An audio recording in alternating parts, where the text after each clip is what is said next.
Good morning बच्चों। हम आप लोग के पहले 2 लेक्चर डाल चुके हैं और आज हम तीसरा लेक्चर डालेंगे। हम रंजन कुमार आप लोग को केमिस्ट्री पढ़ाएंगे। और इससे पहले हमने डाले थे कंस्ट्रक्शन ऑफ टर्म का 2। ऐसे हम बताए थे कि कंस्ट्रक्शन ऑफ जो टर्म होता है वो 7 प्रकार का होता है, जिसमें फर्स्ट हम बताए थे मोलारिटी। सेकंड हम बताए थे मोलालिटी। थर्ड हम बताए थे percentage weight by weight. Fourth बताए थे percentage weight by volume. Fifth बताए थे percentage volt by volume by volume. और सिक्स बताए थे हम पीपी बी यानी कि पार्ट पर बिलियन। और 7 हम बताए थे आप लोगों को पीपीएम यानी कि पार्ट पर मिलियन। तो हम 2 पढ़ चुके थे, इसके बारे में मैंने बताए थे कि 1 लीटर में, ठीक, 1 लीटर सोल्यूशन में, कितने लीटर में, 1 लीटर सोल्यूशन में जितना सॉलिड का, किसका, सॉलिड का, जितना सॉलिड का जो मोल रहेगा यानी कि नंबर ऑफ मोल, उसी को हम लोग क्या कहते हैं, उसी को हम लोग कहते थे मोलारिटी। यानी कि 1 लीटर सॉल्यूशन में जितना सॉल्यूट का नंबर, मोल का नंबर रहेगा उसी को हम लोग कहते हैं मोलारिटी। इसमें एक चीज और बताए थे, जो मोलारिटी होता है वो टेम्परेचर पर डिपेंड करता है। लेकिन मोलालिटी के बारे में हम यह बताए थे कि जो मोलालिटी होता है यानी कि 1 kg, कितना में, 1 kg सॉल्यूशन में, 1 kg सॉल्यूशन में जितना नंबर ऑफ मोल किसका, सॉलिड का, नंबर ऑफ मोल किसका, सॉलिड का प्रेजेंट रहे उसी को हम लोग क्या कहते हैं, मोलारिटी कहते थे। और जो मोलारिटी था वह टेम्परेचर पर डिपेंड नहीं करता था। हम यहाँ तक पढ़ चुके थे, दोनों के बीच में डिफरेंट भी हम बता चुके थे 3। पहला था इन दोनों का डिफिनेशन, दूसरा था कि टेम्परेचर पर डिपेंड करता है या करता नहीं है। तीसरा हमने यह बताया था कि जो मोलारिटी होता है उसका ऐसा यूनिट होता है मोल पर लीटर, लेकिन मोलालिटी का होता है मोल पर केजी, मोल पर केजी। हम आगे पढ़ेंगे आज परसेंटेज डब्ल्यू बाई डब्ल्यू में।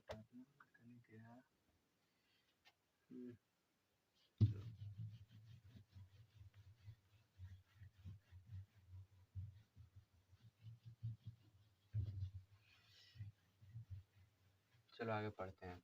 हम लोग को आगे पढ़ना है percentage weight by weight. Percentage weight by weight यानी कि हम लोग कितना, थर्ड पढ़ना है। परसेंटेज वेट बाय वेट में होता है कि मास ऑफ सॉल्यूट, किसका, solute, mass of solute is dissolved, mass of solute is dissolved 100 gram of solution is known as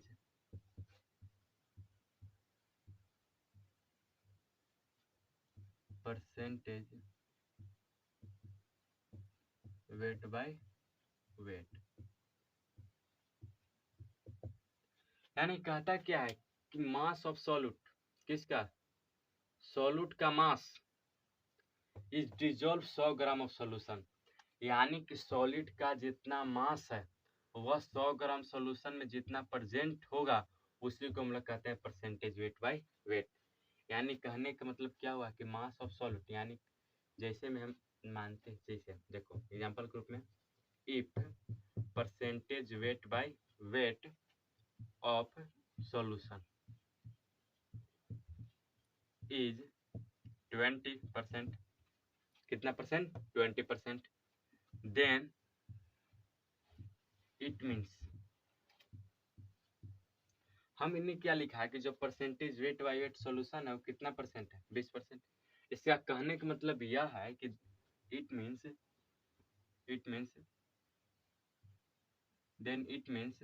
in 100 gram solution 100 gram solution 10 gram solute is dissolved।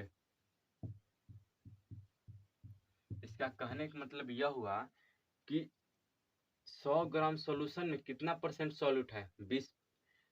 यहाँ पर हम लिखने कि if percentage weight by weight of solution is 20%, यानी कि जो solution है weight by weight का उसमें 20% है। इसका कहने का मतलब यह हुआ कि 100 ग्राम सॉल्यूशन में 20 ग्राम जो है वह क्या है हमारा सॉल्यूट डिजोल्व है। परसेंटेज वेट बाय वेट में इसमें 100 ग्राम सॉल्यूशन में 20% हमारा क्या परसेंट है, 100 ग्राम सॉल्यूशन में 20 ग्राम हमारा क्या प्रेजेंट है, सॉल्यूट इसमें क्या हुआ है, डिजोल्व हुआ है। इसमें परसेंटेज वेट बाय वेट में इसका फॉर्मूला होता है परसेंटेज वेट बाय वेट का मास ऑफ सॉल्यूट बटा में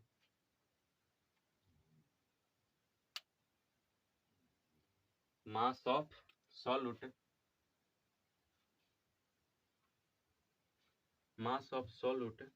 बटा में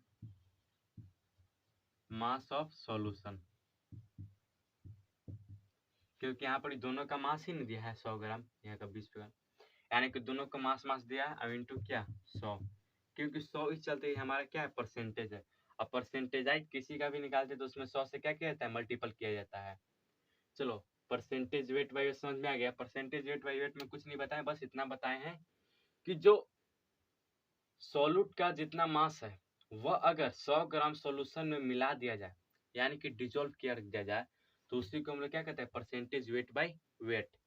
लेकिन इसमें हम यह समझाएं कि इफ जब percentage W by weight by weight of solution is 20 ग्राम, कह रहा है कि percentage weight by weight solution का कितना है 20%, तो हमें इसका मतलब यह हुआ कि it means in 100 gram solution, यानी कि 100 ग्राम सॉल्यूशन में 20 ग्राम क्या हमारा सॉल्यूट इसमें डिजोल्व किया हुआ है।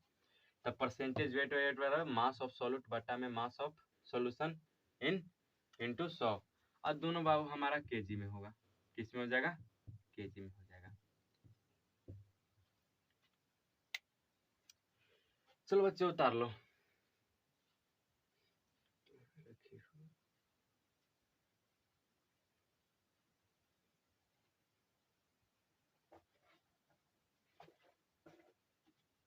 चलो उतार लिया, अब आगे हम बताते हैं।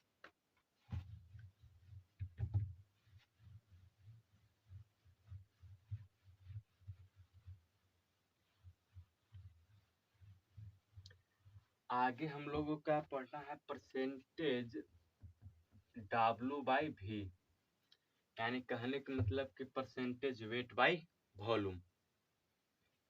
इसमें क्या होता है, यह हमारा हो गया क्या फोर्थ। इसमें कहता है कि mass of solid, mass of solute, mass of solute is dissolved, mass of solute is dissolved 100 ml volume of solution is known as percentage weight by volume। यानी इसके कहने का मतलब यह हुआ कि सॉलिड का मास, किसका मास, सॉलिड का मास अगर सॉल्यूशन के 100 ml वॉल्यूम में, किसका, सॉल्यूशन के वॉल्यूम में, सॉल्यूशन का जो वॉल्यूम कितना ग्राम लेना है, कितना लेना है 100 ml लेना है, अगर इसमें इसको डिजोल्व कर दिया जाए, किसको, सॉल्यूट के मास को, 100 ml सॉल्यूशन के वॉल्यूम में अगर सॉल्यूट का मास को अगर डिजोल्व कर दिया जाए, उसमें डाल दिया जाए, तो उसी को हम लोग कहते हैं परसेंटेज W बाई V, यानी कि परसेंटेज वेट बाई वॉल्यूम। यानी कि इसमें भी समझते हैं हम, if percentage weight by volume of solution is 50%, कितना 50%, यानी कि हाफ हाफ। इट मीन्स कहने का मतलब यह हुआ कि इन 100 ml, कितना 100 ml ऑफ सॉल्यूशन, ठीक, 50 gram of solute is dissolved,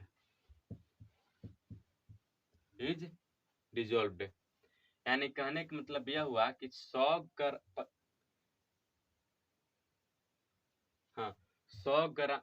ml solution में 50 ग्राम सॉल्यूट क्या हो जाएगा, डिजोल्व हो जाएगा। इसका फॉर्मूला होता है हमारा percentage W/V, mass of solute बटा में वॉल्यूम ऑफ सॉल्यूशन,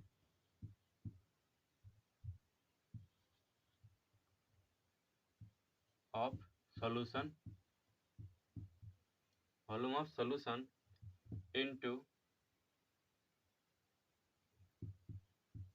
100, क्योंकि परसेंटेज है तो इसमें 100 होगा ही। चलो यहाँ तक कोई प्रॉब्लम तो नहीं होना चाहिए। जो हमारा वॉल्यूम ऑफ सॉल्यूशन होगा वो ml में होगा, लेकिन जो हमारा मास ऑफ अथी होगा वो kg में हो जाएगा, या ग्राम में भी लिख सकते हो, कोई दिक्कत नहीं। नीचे ml है तो ऊपर ग्राम लिख दो। यहाँ तक समझ में आ गया होगा।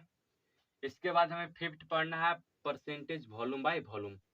हमने देखो ज्यादा टेंशन लेने की बात नहीं, इसमें बस इतना हम समझाए हैं कि जो परसेंटेज W/V है कि मास ऑफ सॉल्यूट, किसका, सॉल्यूट का मास अगर 100 ml सॉल्यूशन में, कितना में, 100 ml सॉल्यूशन में मिला दिया जाए, उसमें डाल दिया जाए, तो उसी को हम लोग कहते हैं परसेंटेज वेट बाय वॉल्यूम। और जो परसेंटेज वेट बाय वॉल्यूम बराबर होता है मास ऑफ सॉल्यूट बटा में मास ऑफ सॉल्यूशन इनटू 100। बस इतना कुछ बताओ, बेसी नहीं बताए। हमें आगे पढ़ना है percentage volume by volume.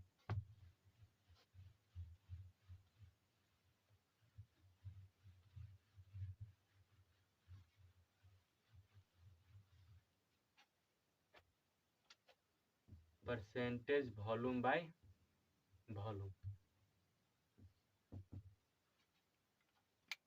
Percentage volume by volume के बारे में कहता है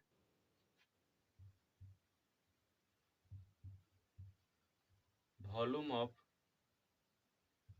सॉल्यूट, किसका, सॉल्यूट का volume is dissolved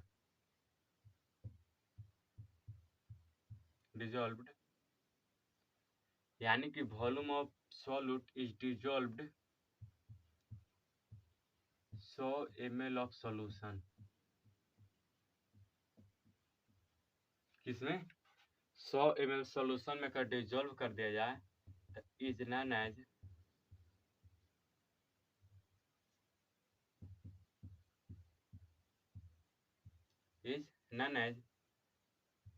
percentage volume by volume.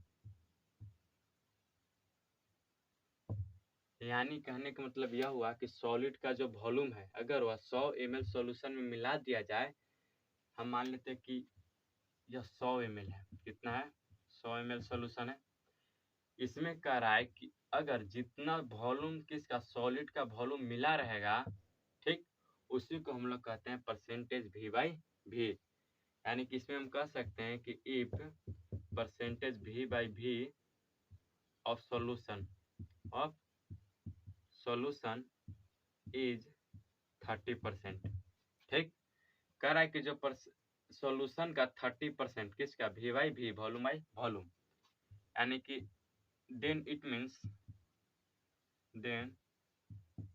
Means ठीक 100 ml solution in 100 ml solution, कितना, 100 ml solution 30 ml solid is dissolved.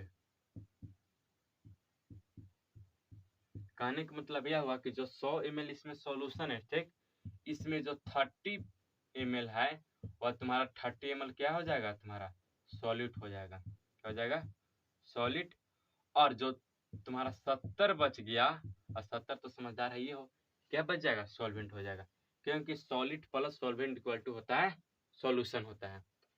इसके आगे हम लोग पढ़ेंगे बॉइलिंग पॉइंट। यहाँ तक समझ में आ गया? अच्छा, इसमें एक फॉर्मूला भी है भाई,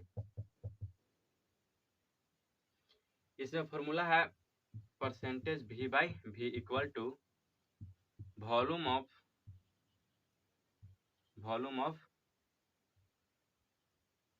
solute, volume of solute,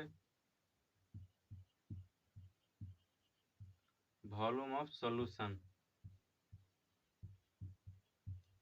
into 100, दोनों ml में होगा।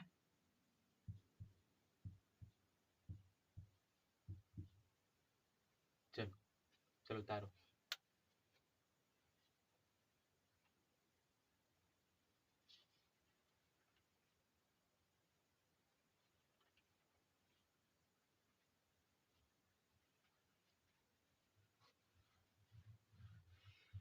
अगर हमारे वीडियो आपको लोगों को पसंद आए तो इसके लाइक एंड शेयर जरूर करें, ताकि और लोगों को भी ये वीडियो पढ़ सके, हमारे वीडियो से अपना क्लास कर सके। और वीडियो पसंद आ जाए तो लाइक एंड शेयर जरूर करें। चलो आगे हम लोग को पढ़ना है boiling point.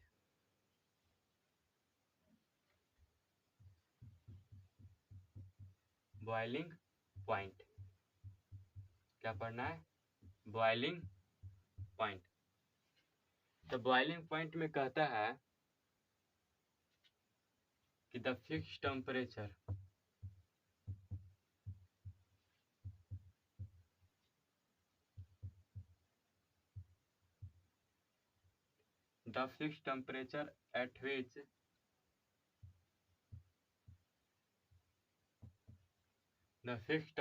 at which any liquid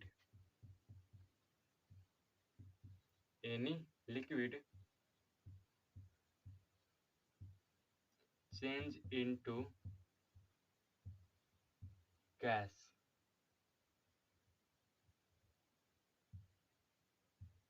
as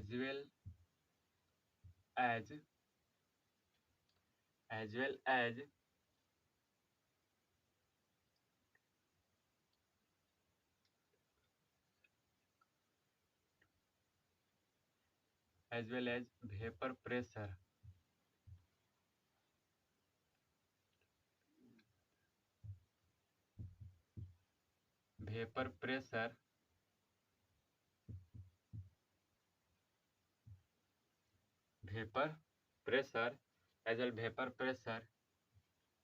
is equal to atmospheric pressure, then this temperature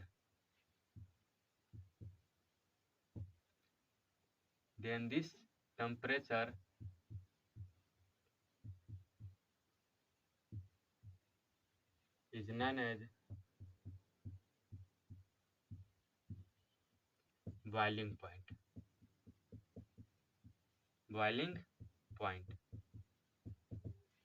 यानी हमारे कहने का मतलब यह कि the fix temperature at which any liquid change into gas, यानी कह रहा है कि बॉइलिंग पॉइंट के बारे में कि वैसा फिक्स टेम्परेचर जिस पर कोई लिक्विड गैस में चेंज होता है। किसमें? गैस में। इसके साथ ही साथ यह भी ध्यान देना है कि vapour pressure is equal to atmospheric pressure, यानी कि जो फिक्स टेम्परेचर हो उस समय तुम्हारा जो वेपर प्रेशर है वह एटमॉस्फेरिक प्रेशर के बराबर होना चाहिए। क्या होना चाहिए?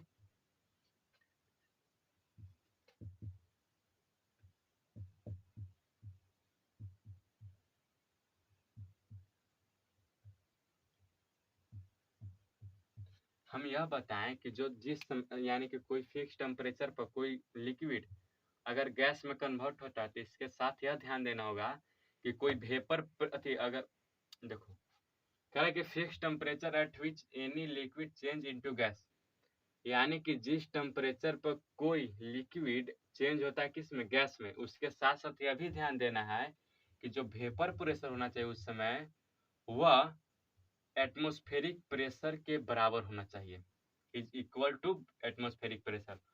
और उस समय जो फिक्स टेम्परेचर होगा उसी को हम लोग क्या कहते हैं, बॉइलिंग पॉइंट कहते हैं। क्या कहते हैं, बॉइलिंग पॉइंट कहते हैं। यह मान लो कि वाटर है, यह तुम्हारा क्या हो जाएगा, एटमॉस्फेरिक वेपर प्रेशर,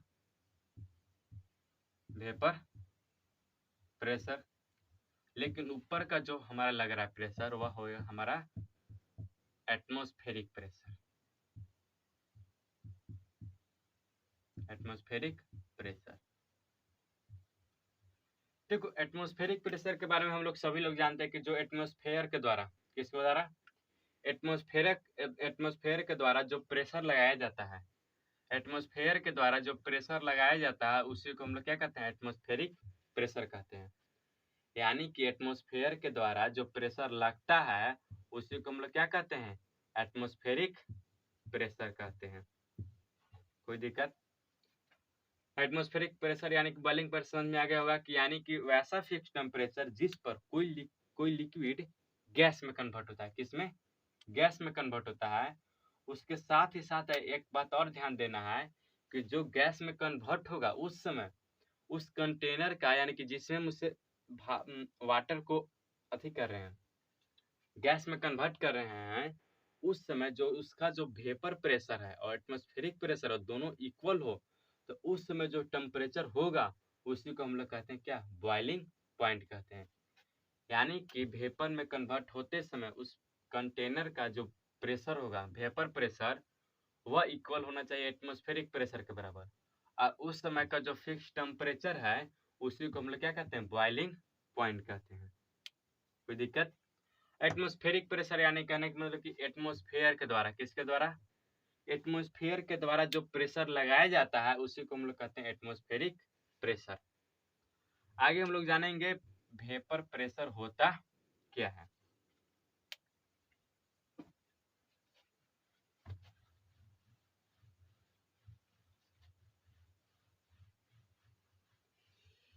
वीडियो पसंद आया तो लाइक एंड शेयर जरूर करें और साथ ही साथ सब्सक्राइब भी करें।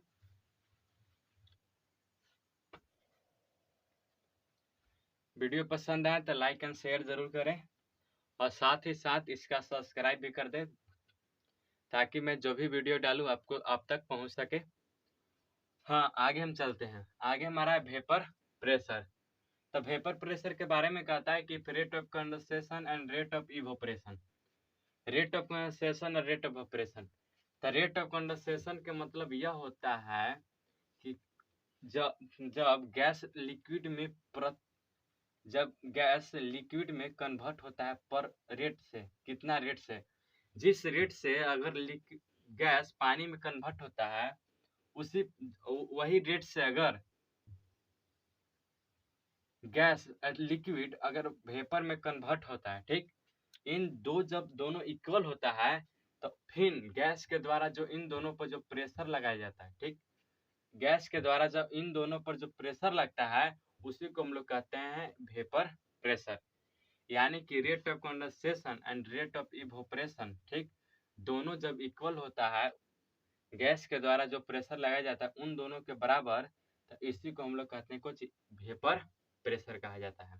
ठीक, समझ में आ गया होगा। यानी कि रेट ऑफ कंडेंसेशन और रेट ऑफ इवोपरेशन जब दोनों, ठीक, दोनों पर अगर गैस अगर दोनों अगर इक्वल हो, किसके द्वारा, गैस के द्वारा जो प्रेशर लगाया जाता है इन दोनों पर अगर दोनों इक्वल हो जाता है तो इसी को कहा जाता है क्या, वेपर प्रेशर कहा जाता है। इसके आगे हम पढ़ेंगे कि जो इम्पोर्टेंट इसमें क्या है, इम्पोर्टेंट बात क्या है, इम्पोर्टेंट पॉइंट।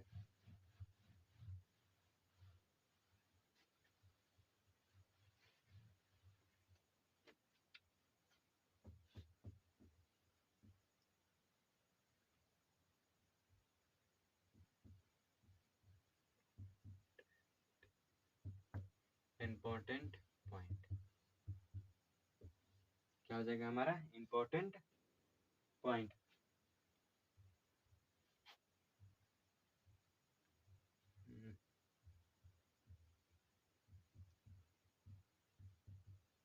Important point. तो इसमें पहला है in the case of water. In the case of water vapour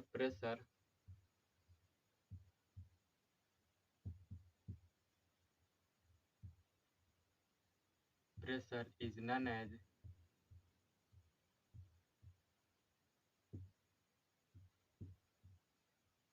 aqueous tension। क्या कहलाता है? Aqueous tension. जब वाटर वेपर प्रेशर बनता है, ठीक, जब वाटर वेपर प्रेशर बनता है तो उसी को हम लोग कहते हैं एक्वस टेंशन। क्या बोलते हैं? एक्वस टेंशन बोलते हैं। दूसरा है क्या हमारा?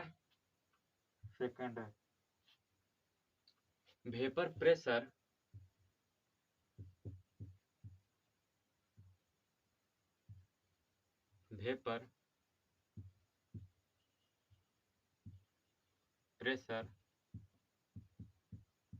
Depend on temperature. किस पर? जो वेपर प्रेशर होता है वो टेम्परेचर पर डिपेंड करता है। किस पर डिपेंड करता है? कम टेम्परेचर पर डिपेंड करता है। It is not depend on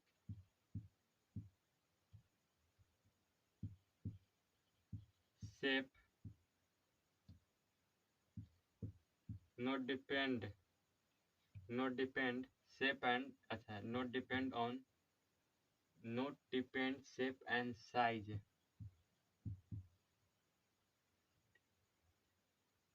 vapour pressure depend on temperature. It is not depend, ठीक, it is not depend on shape and size of container. ठीक, यानी कहने का मतलब यह हुआ कि जो वेपर प्रेशर है वह टेम्परेचर पर डिपेंड करता है। मान लेते कैसा है,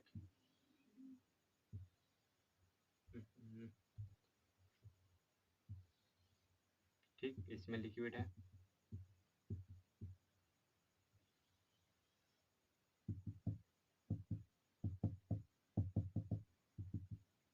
यह तुम्हारा ए हो गया, ये तुम्हारा बी हो गया। अब एक ऐसे है और तीनों में क्या है? वाटर है। तो अब तीनों को टेम्परेचर जो तुम्हारा है 120 डिग्री सेल्सियस है।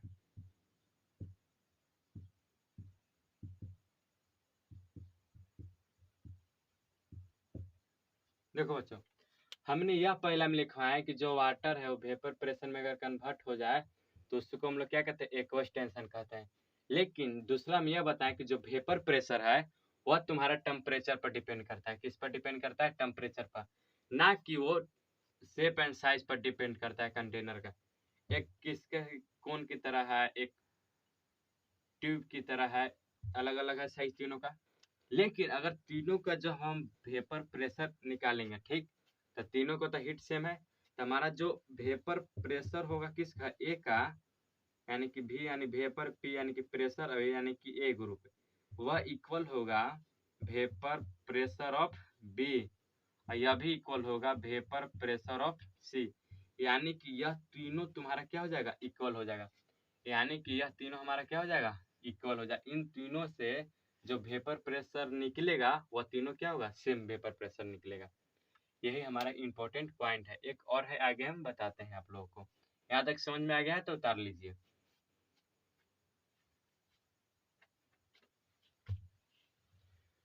अगर मेरा वीडियो आप लोगों को पसंद आ जाए तो लाइक एंड शेयर जरूर करें, साथ ही साथ इसे सब्सक्राइब करें।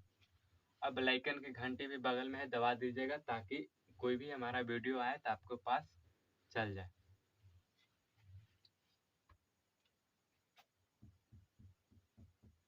Third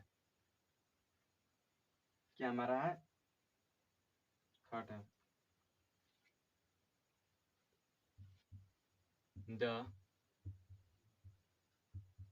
the liquid has weaker intermolecular force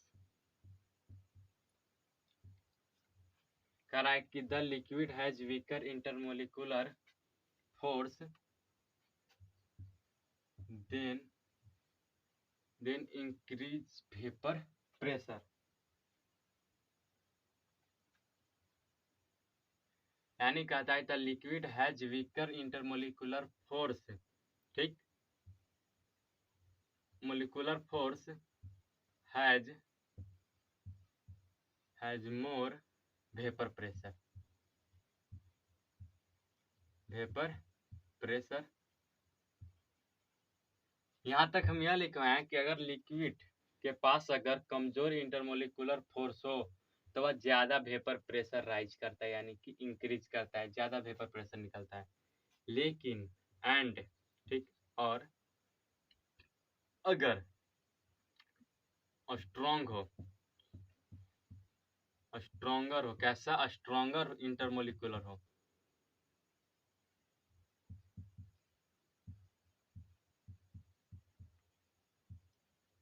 molecular force has then more vapour pressure and stronger intermolecular force then less vapour